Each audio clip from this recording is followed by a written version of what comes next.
ദീർഘനാളത്തെ കാത്തിരിപ്പിനൊടുവിൽ സാങ്കേതിക പ്രശ്നങ്ങൾ പരിഹരിച്ച് തൃശൂർ തൃപ്രയാർ റോഡിലെ ചിറക്കൽ പാലം പുനർനിർമ്മാണത്തിനൊരുങ്ങി.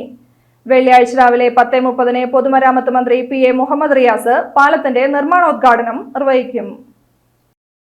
CC Mukundan MLA അധ്യക്ഷനാകും. പൊതുമരാമത്ത് വകുപ്പ് പ്ലാൻ ഫണ്ടിൽ നിന്ന് 5.30 കോടി രൂപ ചെലവഴിച്ചാണ് ചിറക്കൽ പാലം പുനർനിർമ്മിക്കുന്നത്. അപ്രോച്ച് റോഡിന് സ്ഥലമില്ലാത്തതായിരുന്നു പാലം നിർമ്മാണത്തിന് തടസ്സമായിരുന്നത്.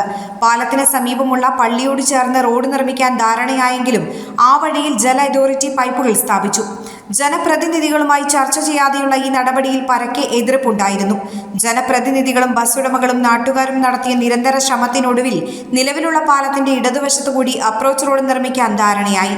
CC Mukundan MLA, block panchayat അംഗം PS Najeeb, Chazhoor panchayat president KS Mohandas എന്നിവരുടെ നേതൃത്വത്തിലാണ് സ്ഥലത്തിനായുള്ള ഇടപെടലുകൾ നടത്തിയത്.